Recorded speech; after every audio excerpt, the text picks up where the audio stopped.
Hi and welcome back to my channel. I'm Caroha. I'm a German living in New Zealand where I cook delicious food from scratch, and I share my recipes here as well as my website caroha.com. If you are a loyal subscriber or a close follower, you might have noticed that I haven't been posting a whole lot of new content over the last few months, and that's for two reasons. I've just been terribly busy in a season of life with 3 children, a job, and a household to run. But there is also the fact that I have just honestly been a bit in a food rut. And if you clicked on this video, you might be exactly the same. So I thought today I'm just gonna share my steps that I've been taking to get myself out of the food rut and what I'm planning to do. And it might inspire you to get out of yours and also try a few new cuisines, flavors, and recipes and get your mojo in the kitchen back. So the first one for me was really cook less. I think I was just cooking too much and trying too hard. I think one of the things in the modern day with social media and cookbooks, magazines, Pinterest, everywhere is just that we have this impression that we have to have elaborate dinner parties, new cuisines, hit our macros, be in the fiber maxing protein trend, then throw in some dietary requirements that the family might have or food intolerances, and you end up cooking 5 meals for one meal time just to please everybody. And I think we are just trying really too hard and doing too much. By cooking less, I mean that you take the pressure of having to reinvent the wheel every single week. You just get yourself a few staple dishes, especially if you're in a season where you're really busy, and you rotate them on a seasonal basis or just on by a fortnight basis. Also, breakfast for dinner is totally fine. Leftovers is totally fine. We often have eggs for dinner, and the kids are actually quite excited about it. I think it's just trying to lower the bar a little bit in certain seasons of life and be a bit more mindful about the capacity that we actually have rather than just wanting to put on a performance for us more so than anybody else, really. I started to put intentional days into my calendar of days off cooking, where I either have a leftover meal or a breakfast for dinner or takeaways. But then I also, on the flip side, put a day at least every fortnight into the calendar where I cook for fun. And that's something that took me a while to accept that I actually have to do this. But I think an intentional date where you pick one recipe, you prepare for it, and you allow yourself to just cook for pleasure, whether it's for your family or just for yourself, something that maybe not everybody enjoys, but really just you want to eat to feed your soul, is something that's actually really important, especially if you're the main chef in the house. So yeah, I have started that. I lowered my bar, I cook less, I prep more on the weekends so that I can have assembly-only dinners. I double batch so that I have freezer meals in the freezer that I can just reheat. I take days off, but I also plan days where I cook for fun.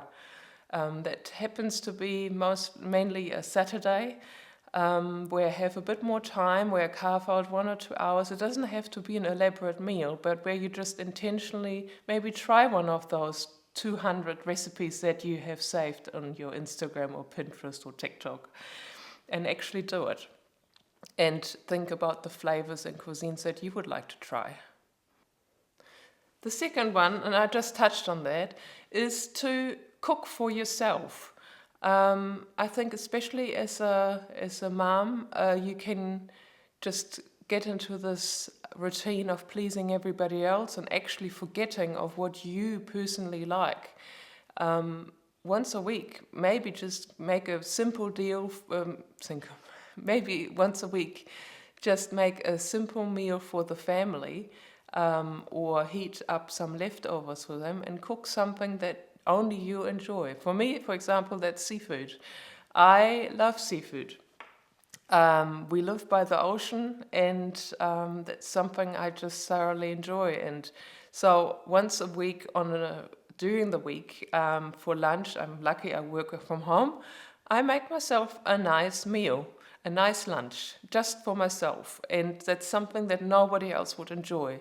And I found that really helps me get my spark back in the kitchen, and also start to think about what are the foods that I actually enjoy. Recipe inspiration can be amazing, but it can also be a total overwhelm, with all of Pinterest and Instagram and Facebook and newsletters and recipe channels, YouTube videos. There's just so many things that you could try that it is exciting, but it can just be totally overwhelming. So I have started to make a list. I'm a big list person. I even have lists for my lists. But I have a list which I note down things that I actually want to try, with recipe links or flavors that I would like to explore. So when this day that I set aside to cook for fun comes around, I can go to this list and pick one that suits the season and my mood, and actually do that recipe. For example, on my recipe list right now is black bread from Germany, which is cooked with whole grains and molasses. I would just like to try it. And it's not something that I particularly crave all the time, but I'm just curious and I would just like to try it. Another one is, it's also another German one, but it's a Sauerbraten, which is marinating for 5 days. It's just a kitchen project. It's something for fun and I'm curious about, and I feel has something to do with my food heritage, and with so much amazing produce around here in New Zealand, that I would just like to try. Next up is the kitchen. A lot of people tell you, light a candle, put on some music, pour yourself a glass of wine. And I think that is great, but if you're really burnt out and are really overcooking, I don't think that's really enough to get your spark back. That might, in the moment, make it a little bit more enjoyable, but if you don't even want to go into the kitchen because you are so burned out, I'm not sure that's enough. But I do believe that if you fall in love with your space again, that's definitely a good start. So I would enter your kitchen as a stranger and look at it and try to evaluate it as objectively as possible, how functional the space is, whether you like the look and feel of it. It doesn't have to be expensive to upgrade some things. Maybe just put up a picture or a specific kitchen tool that you would like to put on display. But then also look at all the kitchenware, like your dinnerware, but your tools, your pantry, and just do a good old spring clean. Just go through it. You will have spices in the cupboard that are expired 3 years ago. Don't waste your time creating a nice meal with old spices or rancid flour. Just go through everything and start on a clean slate. The battery died, so I'm back now. So I said to cook for yourself, but if you are somebody who thrives on company, then you might just want to think about inviting some people over to give you an occasion to cook. If you love cooking for others, if you don't, it's totally fine. Just cook for yourself and your family.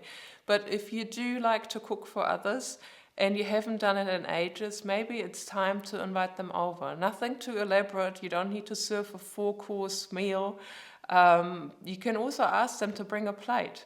But if that's something that you enjoy doing, then invite some people over so you set a date to actually get in the kitchen and produce something that you can share with friends and family. The next point is something I've been focusing on in the last few weeks, and that's to enjoy getting your produce.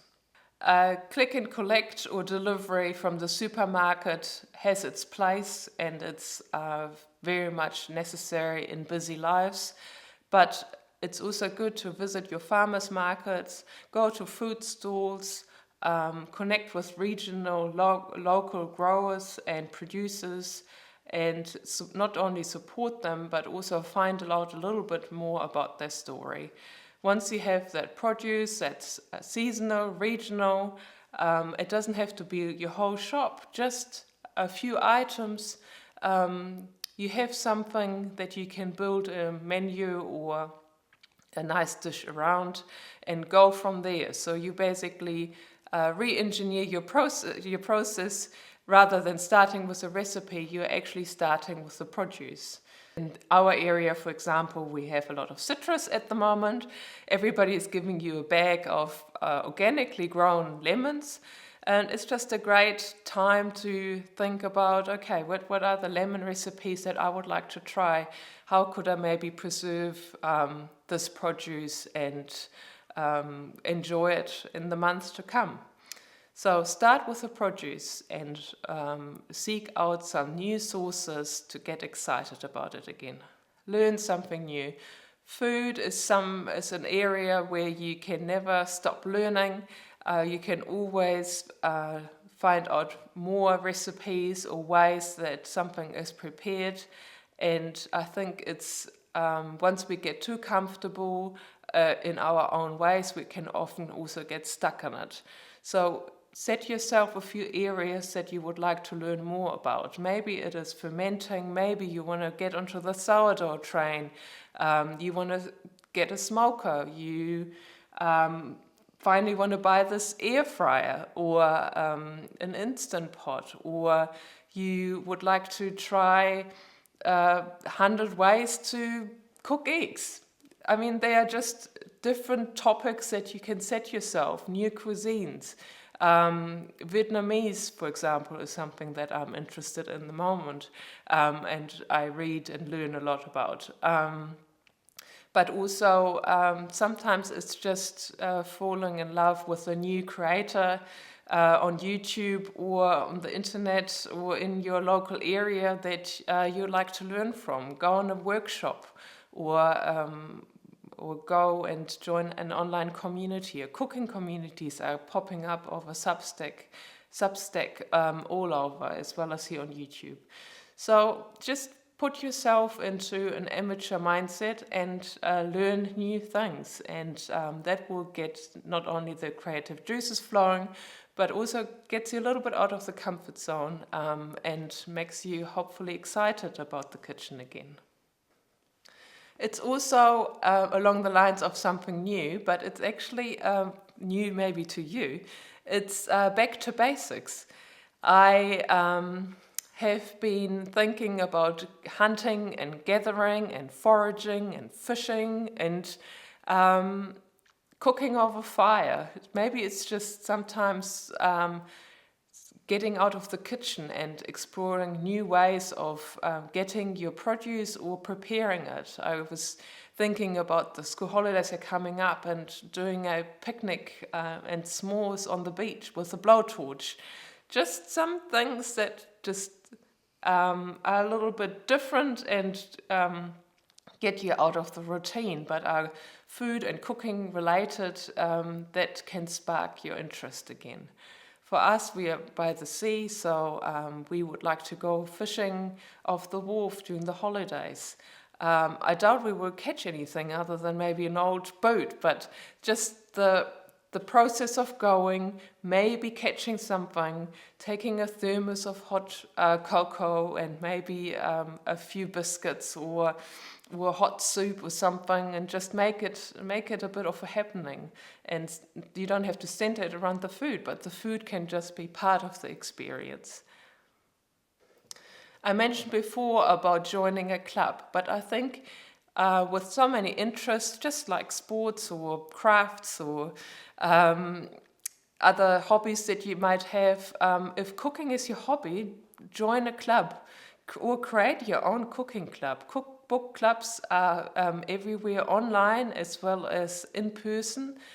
You can go to your local community and look what they have available, and if there's nothing, you might just want to start one. Team up with a friend of yours and cook something together, and just share some recipes in a group. Do a recipe train where everybody shares their favorite recipe with another person. There are different ways to find community about your interest, and I think with the online, that's something really positive about the online space, that there are so many online but also offline communities around these interests. So you just need to find your people. So that's been a long list of ideas, but I have one thing left that I have been doing over the last few months, and that is get others to cook for you. And that is not just in your family where you share the load if you're burnt out, but it's also just going to restaurants and try new flavors, new cuisines, order something that you would not usually order. It doesn't have to be a high-end restaurant. There are many food trucks, takeaway shops that, especially here in New Zealand, where we were so lucky to have such a multicultural society, where you can eat some of the best Indian, Thai, Sri Lankan, Vietnamese, Korean, Chinese, and Western cuisines, just in the main street, but also in small neighborhood takeaway shops. So get out and get others to cook for you. Try new flavors, see what you like, be inspired by the level of expertise and ingredients that they might be using, and then take that inspiration home and try it yourself. Don't set the bar too high, remember that those are professionals, but it might just open your horizon a little bit to foods that you didn't think you might enjoy, and it's just a good starting point to fall back in love with cooking and getting out of your cooking rut. That was a long video. Thank you so much if you made it this far.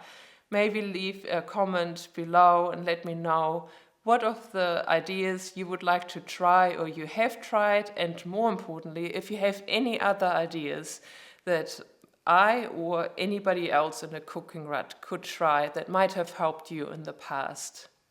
The love of food is to be shared, and with that I will leave you, and I will very much hope to see you again very soon with new ideas, recipes, and a new spark in my cooking journey. Thank you so much. Bye.